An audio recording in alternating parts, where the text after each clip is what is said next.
Okay, let's unpack this. Today, we are plunging into the ideas orbiting Yuval Noah Harari's thought-provoking book, Homo Deus. It's quite a vision, isn't it?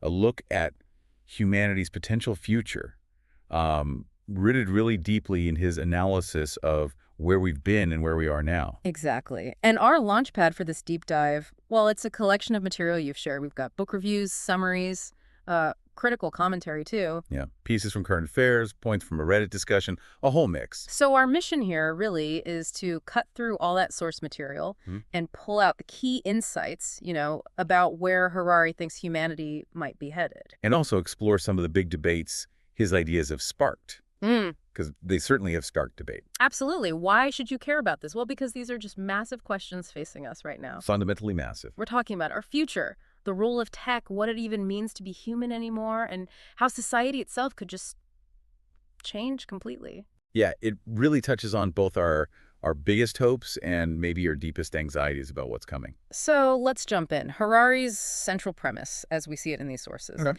He argues basically that humanity has, well, largely moved beyond the huge historical struggles, famine, plague, war. That's the starting point, yeah. Yeah. The sources really highlight this shift. Famine, for instance. It's not seen as this uncontrollable force anymore. Right. It's more like a political or logistical failure if it happens now, something we can manage. Exactly. Yeah. Manageable, not just fate. And war, well, horrific conflicts still happen, obviously, but But the percentage of deaths globally is historically lower. historically lower than in past eras, yeah, relatively speaking. So with those huge threats, sort of, relatively under control, Harari's big insight is that our collective goals are changing dramatically. We're not just aiming for survival anymore. No, the new projects are. Well, they sound almost divine, don't they? Yeah. Immortality, achieving constant bliss, even godlike powers. It's quite the leap. The material frames it as possibly a big mistake to even adopt these goals. A big mistake. Yeah, but as the sources also point out, our history is kind of full of big mistakes, isn't it? True. And given where we are now, with tech and our values, we seem pretty determined to go down these paths anyway, risks or not. And here's where it gets really interesting, according to the material. This pursuit, this drive for godlike powers fueled by science and tech, it's starting to really challenge the foundations of liberalism, the main ideology of the last few centuries. Yes, exactly. The sources make a strong case that these scientific advances are colliding head-on with core liberal ideas about what a human being actually is. Like the idea of the individual, the autonomous, free-willed person. Precisely. Harari, as discussed in the sources, suggests modern science doesn't see us as these unified, independent selves so much. Well, what did the sources call it? Dividuals. Individuals, yeah. Yeah. Fragmented beings made up of lots of interconnected algorithms constantly processing information. And the key point is, these algorithms aren't free. Not in the way liberalism understands freedom, no.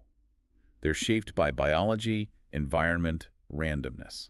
So, if we're basically complex biological algorithms, could artificial algorithms, AI, actually understand us better than we understand ourselves? That's the really unsettling idea explored in the sources. There's that quote, something like, beauty will be in the calculation of the algorithm. Wow, suggesting our feelings, our inner experience, might become less important than what the data says about us. Potentially, yes. That our preferences and behaviors could be predicted, maybe even manipulated, based on data analysis. And this isn't just some abstract philosophy, is it? The material says it's already impacting real-world areas. Right. Think about finance. Huge amounts of money, global trade, managed mostly by algorithms now. Okay. Or warfare. The trend is towards autonomous weapons, drones, robots, potentially replacing human soldiers. In politics, too. Politics, too. The sources mention algorithmic predictions about voters, leading to what they call computational propaganda. Using data to sway elections, essentially. Undermining free will at the ballot box. That's the concern, yeah. Can we really say it's a free choice if algorithms are subtly predicting and nudging our decisions based on vast data sets? It creates this massive paradox, doesn't it? Liberalism champions the individual, the narrating self telling its story, gives it power to vote, shop, choose. It sanctifies that self, as one source puts it. But then the rise of these powerful algorithms suggests maybe those choices aren't as purely ours or as free as we thought. And that brings us to an even deeper point raised in the material, the actual nature of the self and this whole concept of free will. Okay. The sources really dig into Harari's argument here, don't they? Saying the scientific view of humans as these complex biological systems. Governed by deterministic laws and random events. Yeah, it just fundamentally undermines the classic liberal idea of free will. It does. From that perspective, our decisions look less like a free choice and more like, well, the output of a very complex program. Like a robot programmed by genes, environment, random biological noise. Something like that.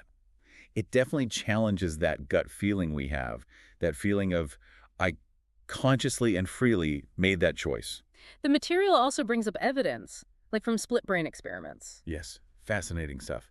Suggesting that even within one person's head, there might not be a single unified consciousness. More like conflicting parts, different internal voices. Exactly. Less a single coherent self, and maybe more, as the sources describe it, a cacophony of contending voices. Right. And that leads to the distinction the sources make between the narrating self and the experiencing self. The narrating self is the storyteller inside.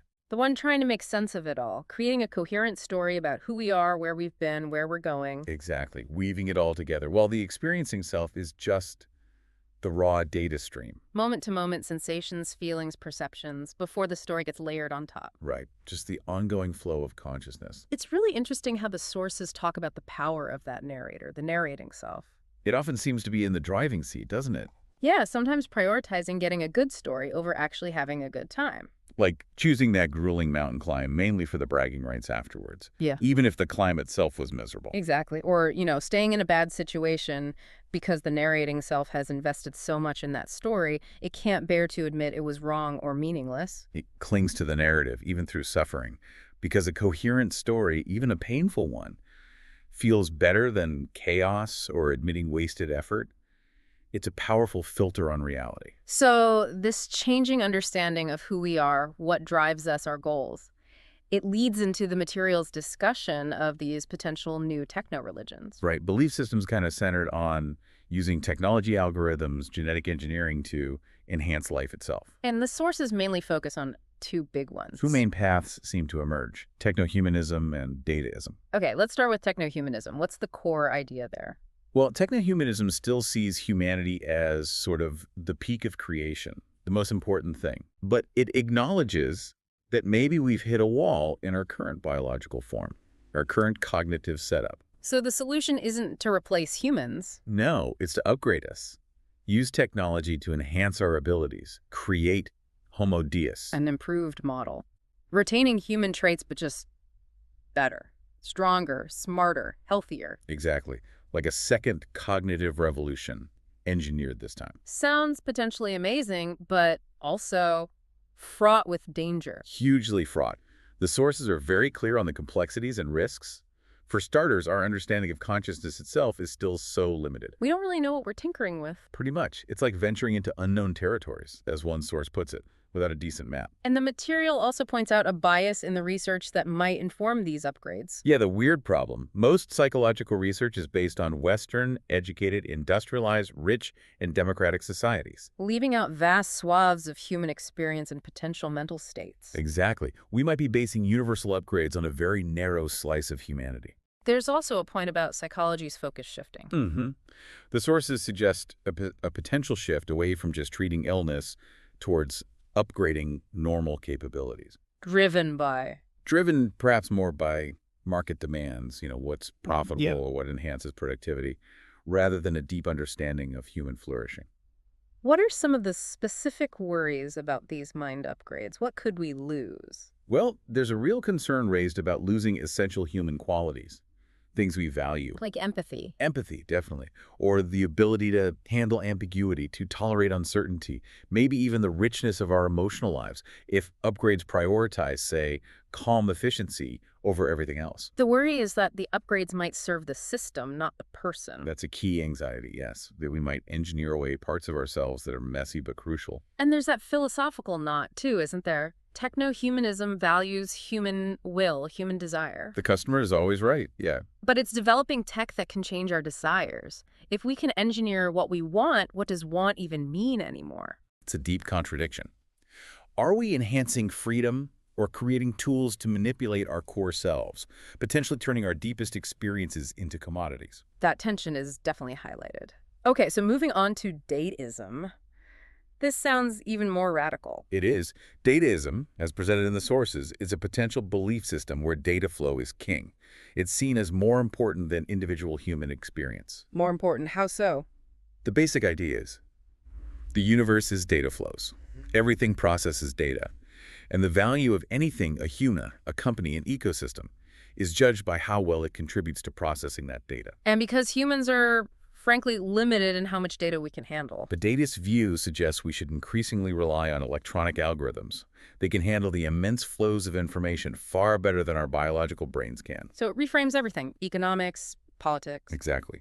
The material shows how dataism might view capitalism and communism simply as competing data processing systems. Capitalism as distributed processing, communism as centralized. Right.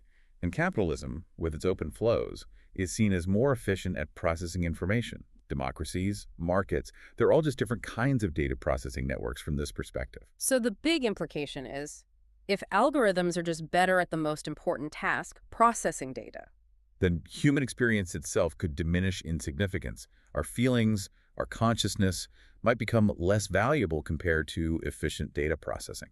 we risk becoming just cogs in a giant data machine, our value based on our data output. That's the potential endpoint sketched out. Humanity as components in vast data frameworks, rather than the masters of our own destiny. Wow. Okay, this focus on data processing and our place in the grand scheme brings us back to, well, the sweep of human history itself, which the sources also cover. Absolutely. The material really emphasizes that over the last, say, 70,000 years, Homo sapiens became the single most powerful force shaping the planet. The Anthropocene epoch, right? Our impact is now geological in scale. Yeah, discussed in the same breath as things like asteroid impacts or ice ages.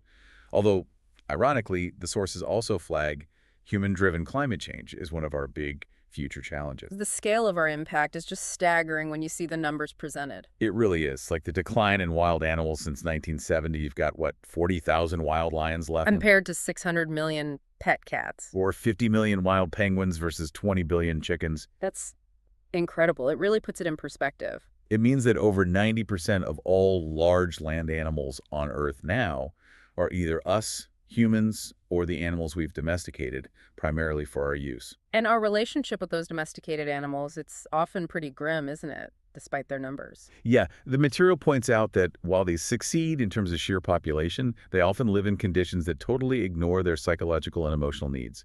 Bred for efficiency, not well-being. Leading to enormous suffering. Immense suffering. There's evidence discussed, like for pigs, showing they have complex social lives, emotional needs inherited from wild ancestors, needs that industrial farming just overrides. And this connects back to historical ideas, too, how religion sometimes justified this. Sources mention how many traditional worldviews placed humans at the center, justifying dominion over nature and animals, a very anthropocentric perspective, which raises that fundamental question: how did we even get here? How did Homo sapiens, just another ape initially, manage to achieve this level of global coordination and impact? Good question. The sources talk about the limits of our brains, right, for managing large groups. Exactly. For millennia, our ancestors were constrained by how many relationships, how much social information one brain could handle, Dunbar's number, that kind of thing. But then something changed around 5,000 years ago. Yes, in Sumeria. The invention of writing and money, these are game changers. They broke those cognitive limits. Completely. Writing allowed information storage and processing outside the brain. Suddenly you could have complex bureaucracies, tax systems, written laws, huge kingdoms. Things impossible before. Organizing society on a whole new scale. Officials could manage vast states much more efficiently. But there's a catch highlighted in the sources. Oh. This power also enabled imposing written fantasies on reality. What does that mean? Well, they give the example of collective farms in Tanzania. Official reports, based on written targets and numbers, claimed great success. But the reality... The reality was failure. The country went from exporting food to importing it. The written record diverged from the lived experience. That really hits home, and it shows a key point the sources make. Societal success, measured by bureaucracy. Tax collection, production figures. Doesn't always mean better lives for actual people. Not at all. People could be worse off materially or emotionally, even within a state that looked powerful and organized on paper. Bureaucratic success and human well-being aren't the same thing. A really important distinction. Okay, let's pivot now to humanism itself. The sources frame it as this revolutionary creed, right, that basically conquered the world. Yeah, providing meaning after the decline of belief in divine plans or gods ruling the cosmos. So the core humanist idea, as described, is create meaning for a meaningless world. Essentially, yes. Mhm. Authority shifts from God or sacred texts to our own inner experiences, our feelings, our sensitivity. Humans give meaning to the cosmos rather than the other way around. You see that shift so clearly in art, for example. Absolutely. Medieval art often pointed to divine inspiration. The artist was a conduit. Whereas modern art is all about human feelings, subjectivity. Beauty is in the eye of the beholder. Exactly. The sources use Duchamp's urinal fountain as the prime example. It's art because we humans decide it is, based on our feelings and interpretations, not because it meets some divine standard. And that same principle applies in the free market, too. The customer's choice, their free will, is supreme. The customer is always right. That's pure humanism in action, prioritizing individual subjective preference. The material traces this shift in how we even think about knowledge. From the medieval formula, scriptures times logic, To the scientific revolution, empirical data times maths. to humanism, especially for ethics, experiences times sensitivity. We decide what's right or wrong based on how things feel to us, how they impact human experience. But Harari's really provocative view, according to the sources, is that humanism, while it kind of saved us after the death of God, Allowing society to function and find meaning without cosmic oversight. the very attempt to fulfill the ultimate humanist dream, upgrading humans towards divinity, might actually expose its flaws and lead to its collapse. Right. The paradox is that the technologies we develop to achieve the humanist goal of enhancement might end up making humans irrelevant or obsolete. If algorithms can do being human better in some ways. Or if our enhancements change us so much, we lose what we valued.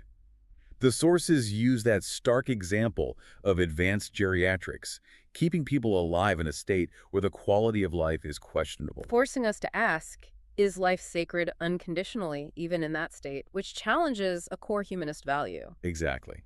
And fundamentally, humanism rests on that idea of a single, authentic inner self. The very thing science is now suggesting might be more like that cacophony of contending voices. So the foundation humanism built its worldview on might be shakier than we realized. It certainly paints a complex, maybe even precarious picture of where we are. Definitely challenging. And, of course, like any big thinker with sweeping ideas, Harari has faced criticism. The material we looked at includes some of that, too. Yes, it's important to note, the sources do acknowledge criticisms, like experts pointing out potential factual errors or oversimplifications in his work.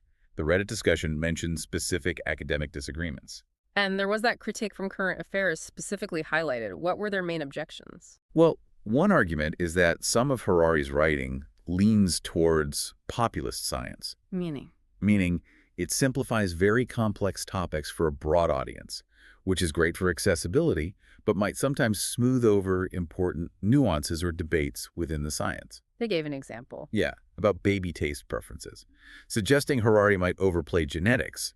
When research shows a big influence from the mother's diet during pregnancy and breastfeeding, environment matters too. So not just nature, but nurture playing a big role even there. Right. The critique suggests he sometimes presents a more deterministic picture than the evidence warrants. What else did Current Affairs focus on? They also took issue with some of Harari's predictions about AI. The dramatic scenarios like algorithms taking everyone's jobs very soon or achieving world domination imminently. Ideas sometimes echoed by figures in Silicon Valley. Exactly.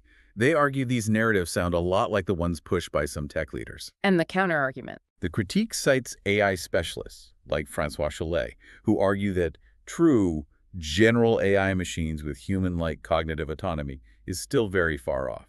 Still science fiction for now. So the accusation from this critique is that Harari might be amplifying a kind of false crisis. Yes, potentially creating undue alarm about speculative future AI threats. And the bigger danger, according to this critique, is that this focus on hypothetical future risks distracts us from the very real present-day harms of algorithms and the often unchecked power of the tech industry. Things like bias in algorithms, mass surveillance, data exploitation, happening right now. Exactly. The argument is that Harari's focus might inadvertently divert attention from these immediate concrete problems. It's definitely an important perspective to include, a counterweight to the grand narrative. Adds necessary complexity, I think. Okay, wow. We have covered a huge amount of ground today. We really have. We've journeyed through Harari's ideas via these sources on humanity's changing goals from survival towards something like divinity. Explored how that challenges liberalism, our idea of the self. Looked at the rise of techno-humanism and dataism as potential new belief systems. Grappled with our species' massive, often destructive impact on the planet and other animals. Examined how writing and money enabled our complex societies, but also the potential disconnect between bureaucratic success and individual well-being. And weighed the promises, paradoxes, and potential downfall of humanism itself. All alongside considering some significant critiques of Harari's approach and conclusions. It's a narrative that spans millennia, from our deep past right into several possible futures. So wrapping this up, what's the final thought for you listening to this? If, as these sources discussing Harari suggest, our core value might shift away from our inner lives, our consciousness, our free will, towards our sheer capacity to process data. and if algorithms just get much, much better at that than we are, what happens then? What happens to the things we've traditionally held sacred? Empathy, subjectivity, the struggle just to understand ourselves and each other. In a world increasingly run by calculations, by optimization, by data flows, where do you find the source of enduring human meaning? It's a question that definitely sticks with you long after the discussion ends.